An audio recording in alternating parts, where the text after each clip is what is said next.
ದೇವರ ಅತಿ ಪರಿಶುದ್ಧವಾದ ನಾಮಕ್ಕೆ ಮಹಿಮೆ ಆಗಲಿ. ಕ್ರಿಸ್ತನ ಮೂಲಕವಾಗಿ ದೇವರ ಲೋಕಕ್ಕೆ ಮತ್ತೊಂದು ಹೊಸ ಮುಂಜಾನೆಯನ್ನು ದಯಪಾಲಿಸಿದ್ದಾರೆ. ಹಾಗಾಗಿ ನಾವು ದೇವರಿಗೆ ಕೃತಜ್ಞ ಹೃದಯ ಉಳ್ಳವರಾಗಿರೋಣ. ಈ ದಿನದ ದೇವರ ವಾಕ್ಯ ಯೆಶಾಯ ಪ್ರವಾದಿ 33ನೇ ಅಧ್ಯಾಯದಲ್ಲಿ 2ನೇ ವಾಕ್ಯ. ಯೆಹೋವನೇ, ನಮ್ಮ ಕಡೆಗೆ ಕೃಪೆ ತೋರಿಸು, ನಿನಗೋಸ್ಕರ ಕಾದಿದ್ದೇವೆ. ಪ್ರತಿ ಮುಂಜಾನೆ ನಮಗೆ ಭುಜಬಲವಾಗಿಯೂ ಇಕ್ಕಟ್ಟಿನ ಕಾಲದಲ್ಲಿ ನಮ್ಮ ರಕ್ಷಣೆಯಾಗಿಯೂ ಇರು. ದೇವರಿಗೆ ಸ್ತೋತ್ರ. Prophet Isaiah chapter 33 word 2. Lord, have mercy on us. We have put our hope in you. Protect us day by day and save us in time of trouble. ದೇವರಿಗೆ ಸ್ತೋತ್ರ. ನಾವು ವಾಕ್ಯ ಭಾಗ ನೋಡ್ತಾ ಇದ್ದೇವೆ. ಪ್ರೀತಿ ದೇವರ ಮಕ್ಕಳ ವಾಕ್ಯ ಭಾಗದಲ್ಲಿ ಕರ್ತನ ಸರ್ವಶಕ್ತನಾದ ದೇವರು ಈ ಮುಂಜಾನೆ ಸಮಯದಲ್ಲಿ ನಮ್ಮ ಸಂಘ ಮಾತನಾಡ್ತಾ ಇದ್ದಾರೆ. ವಾಕ್ಯ ಭಾಗದಲ್ಲಿ ಜನರ ನಿರಾಸೆ, ನಿರುತ್ಸಾಹ, ಕಷ್ಟ, ಕೊರತೆ, ಬಲಹೀನತೆ ಇರುವಂಥ ಸನ್ನಿವೇಶದಲ್ಲಿ ದೇವರಿಗೆ ಮೊರೆ ಇಡ್ತಕ್ಕಂಥದ್ದು. ಅದು ಹೇಗೆ ಅಂತಂದರೆ ವಾಕ್ಯ ಭಾಗದಲ್ಲಿ ನೋಡ್ತಾ ಇದ್ವಿ. ಯೆಹೋವನೇ, ನಮ್ಮ ಕಡೆಗೆ ಕೃಪೆ ತೋರಿಸು, ನಿನಗೋಸ್ಕರ ಕಾದಿದ್ದೇವೆ. ಪ್ರತಿ ಮುಂಜಾನೆ ನಮಗೆ ಭುಜಬಲವಾಗಿಯೂ ಇಕ್ಕಟ್ಟಿನ ಕಾಲದಲ್ಲಿ ನಮಗೆ ರಕ್ಷಣೆಯಾಗಿಯೂ ಇರೋ. ದೇವರಿಗೆ ಸ್ತೋತ್ರ. ಅವ್ರು ಏನು ಹೇಳ್ತಾರೆ? ಕಷ್ಟ ಕಾಲದಲ್ಲಿ ನಾನು ಮೊರೆ ಇಡ್ರಿ, ನಾನು ನಿಮ್ಮನ್ನು ಬಿಡಿಸ್ತೇನೆ, ಆಗ ನೀವು ನನ್ನನ್ನು ಕೊಂಡಾಡುವಿರಿ. ದೇವರಿಗೆ ಸ್ತೋತ್ರ. ಪ್ರೀತಿ ದೇವ್ರ ಮಕ್ಕಳೇ, ಕಷ್ಟ ಯಾವ ಕಡೆಯಿಂದನೇ ಬಂದಿರಲಿ, ನಮ್ಮ ಅವಿಧೇಯತ್ವದಿಂದಲೇ ಬಂದಿರಲಿ ಅಥವಾ ಬೇರೆ ಕಡೆಯಿಂದ ಬಂದಿರಲಿ, ಒಂದು ವೇಳೆ ದೇವರೇ ಅನುಗ್ರಹಿಸಿರಲಿ, ಆದರೆ ನಾವು ದೇವ್ರ ಹತ್ರ ಕೇಳಬೇಕಾಗಿರ್ತಕ್ಕಂಥದ್ದು ಏನು ಅಂತಂದರೆ ಸಹಾಯವನ್ನೇ. ನಾವು ಸಹಾಯವನ್ನೇ ಕೇಳಬೇಕು. ದೇವರು ಗೊತ್ತಲ್ಲ, ಇದು ಈ ಪರಿಸ್ಥಿತಿ ಹೀಗಿದೆಯಲ್ಲ, ಆ ಥರ ಹೇಳೋದೇ ಆಗಲಿ, ಅದಕ್ಕೆ ಅಧೀನರಾಗ್ತೀವಿ ಅನ್ನೋದೇ ಆಗಲಿ ಬಿಟ್ಬಿಡಿ.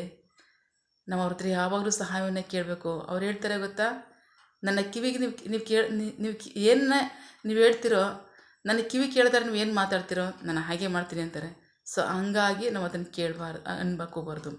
ಅರಣ್ಯಕಾಂಡ ಪುಸ್ತಕ 14ನೇ ಅಧ್ಯಾಯ. ಆದರೆ ಮನುಷ್ಯನಲ್ಲಿ ಒಂದನ್ನು ಒಳ್ಳೆಯದನ್ನು ನೋಡ್ತೀನಿ ಅಂತ ಹೇಳ್ತಾರೆ. ಜೀವಿಸುವ ಎಲ್ಲ ಮನುಷ್ಯರಲ್ಲೂ ಸಹ ಎಲ್ಲ ಕಾಲದಲ್ಲೂ ಒಂದು ಒಳ್ಳೆಯದನ್ನು ನೋಡ್ತಾರಂತೆ ದೇವರು.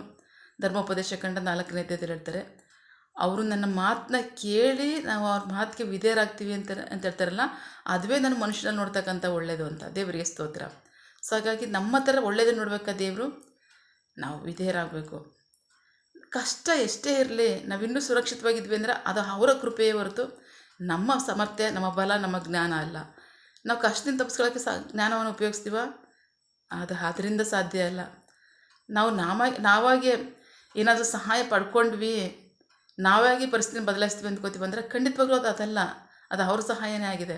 ಸೊ ಹಾಗಾಗಿ ನಾವು ಯಾವಾಗಲೂ ಸಹ ಅವ್ರ ಸಹಾಯವನ್ನು ಕೇಳಬೇಕು. ಅವ್ರ ಸಹಾಯ ನಮಗೂ ಆಶೀರ್ವಾದವಾಗಿರುತ್ತೆ. ಅಷ್ಟು ಮಾತ್ರ ಅಲ್ಲ, ಇತರರಿಗೂ ಅದು ಅನುಕೂಲವಾಗಿರುತ್ತೆ, ಬೇರೆಯವ್ರನ್ನ ಬದಲಾಯಿಸ್ತದೆ. ಅಷ್ಟು ಮಾತ್ರ ಅಲ್ಲ, ಅವ್ರಿಗೂ ಮಹಿಮೆ ಆಗುತ್ತೆ. ದೇವರಿಗೆ ಸ್ತೋತ್ರ. ನಾವು ವಾಕ್ಯ ನೋಡೋಣ. ಇನ್ನೊಂದು 10ನೇ ವಾಕ್ಯ, ಸೇಮ್ ಚಾಪ್ಟರ್ ವರ್ಡ್ 10. ಯೆಹೋವನು ಹೀಗೆನ್ನುತ್ತಾನೆ, ನಾನು ಈಗ ಹೇಳುವೆನು, ಈಗಲೇ ನನ್ನನ್ನು ಉನ್ನತಪಡಿಸಿಕೊಳ್ಳುವೆನು, ಈಗ ಉನ್ನತೋನ್ನತನಾಗುವನು. ದೇವರಿಗೆ ಸ್ತೋತ್ರ. ಪ್ರಾರ್ಥನೆ ಕೇಳಿದ್ದಾರೆ.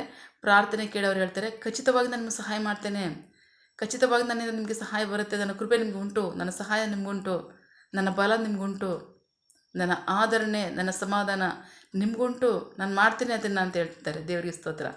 ನಿರಂತರವಾಗಿ ದೇವರು ಅದನ್ನೇ ಮಾಡೋರಾಗಿದ್ದಾರೆ.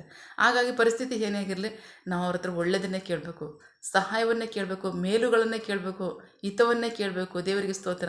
ಅವ್ರು ಹೇಳ್ತಾ ಇದ್ದಾರೆ, ಪ್ರತಿ ಮುಂಜಾನೆ ನನ್ನ ಕೃಪೆ ನಿಮಗೆ ಹೊಸದಾಗಿರುತ್ತೆ ಅಂತ. ಆ ಥರ ಅವ್ರ ಕೃಪೆ ನಮಗೆ ಹೊಸದಾಗಿಲ್ದಿದ್ರೆ, ನಿನ್ನೆ ಕಷ್ಟಗಳಿಂದ ನಮ್ಮನ್ನು ಬಿಡಿಸ್ತಿದ್ರೆ, ಗತಕಾಲದ ಸನ್ನಿವೇಶಗಳಿಂದ ಅವ್ರು ನಮ್ಮನ್ನು ಬಿಡಿಸ್ತಿದ್ರೆ, ನಾವು ಇವತ್ತು ಸುರಕ್ಷಿತವಾಗಿರೋಕ್ಕಾಗ್ತಿರಲಿಲ್ಲ. ಅವ್ರನ್ನ ಬಿಡಿಸೋದಕ್ಕೋಸ್ಕರ ನಾವು ಸುರಕ್ಷಿತವಾಗಿರ್ತಕ್ಕಂಥದ್ದು, ಅವ್ರನ್ನ ಬಿಡಿಸೋದಕ್ಕೋಸ್ಕರ ನಾವು ಇನ್ನೂ ಜೀವಂತವಾಗಿರೋದು. ಹಾಗಾಗಿ ಪ್ರೀತಿ ದೇವ್ರ ಮಕ್ಕಳೇ, ಪರಿಸ್ಥಿತಿಗಳು ಏನೇ ಇರಲಿ, ಆ ಎಲ್ಲ ಕಷ್ಟಗಳನ್ನ ದೇವರಿಂದ ಬಿಡಿಸೋರಾಗಿದ್ದಾರೆ. ನೀತಿವಂತರಿಗೆ ಬರ್ತಕ್ಕಂಥ ಕಷ್ಟಗಳು ಅನೇಕವಾಗಿದ್ದರೂ ಸಹ ಯೆಹೋವನೇ ಅದೆಲ್ಲದರಿಂದ ಬಿಡಿಸುವನು ಅಂತ ವಾಕ್ಯ ಹೇಳುತ್ತಲ್ಲ. ನಮ್ಮನ್ನೆಲ್ಲ ಪರಿಸ್ಥಿತಿಗಳಿಂದ ಬಿಡಿಸ್ತಕ್ಕಂಥವ್ರು ಅವರೇ ಆಗಿದ್ದಾರೆ. ಹೊಸ ಕೃಪೆಗಳಿಂದ ನಮ್ಮನ್ನು ನಡೆಸುವವರು ಅವರೇ ಆಗಿದ್ದಾರೆ.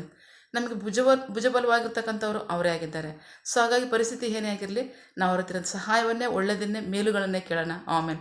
ಕರ್ತನು ಈ ಮುಂಜಾನೆ ಸಮಯದಲ್ಲಿ ವಾಕ್ಯಗಳ ಮೂಲಕವಾಗಿ ನಮ್ಮ ಸಂಗ ಮಾತನಾಡಿದ್ದಾರೆ, ನಮ್ಮನ್ನು ಬಲಪಡಿಸಿದ್ದಾರೆ. ಆಮೇನ್.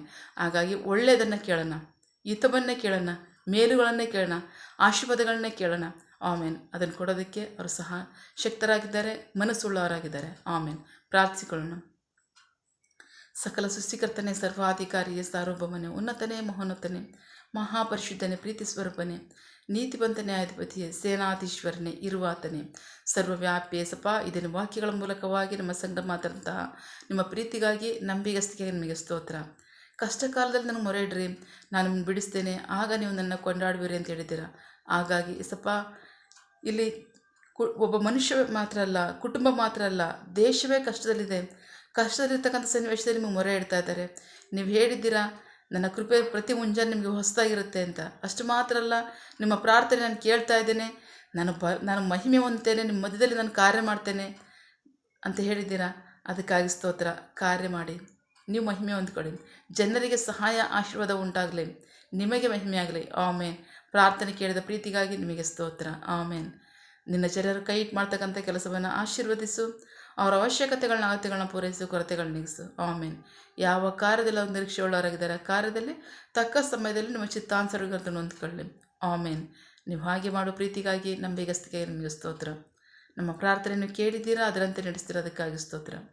ನಮ್ಮ ಪ್ರಾರ್ಥನೆಯನ್ನು ನಮ್ಮ ರಕ್ಷಕನಂತ ಯೇಸು ಕ್ರಿಸ್ತರ ಅತಿ ಪರಿಶುದ್ಧವಾದ ನಮ್ಮದಲ್ಲಿ ಪ್ರಾರ್ಥಿಸಿ ನಿಮ್ಮ ಪಾದಗಳು ಸಲ್ಲಿಸಿ ನಾವು ಬೇಡಿ ಹೊಂದಿದ್ದೇವೆ ನಿಮ್ಮ ಜೀವಳ ತಂದೆಯೇ. Amen. God bless you all. ದೇವರು ತಾನೇ ಇದರ ವಾಕ್ಯಗಳ ಮೂಲಕವಾಗಿ ನಮ್ಮ ಸಂಗಡ ಮಾತನಾಡಿದ್ದಾರೆ, ನಮ್ಮನ್ನು ಆಶೀರ್ವದಿಸಿದ್ದಾರೆ. ಆಮೇನ್. All the best.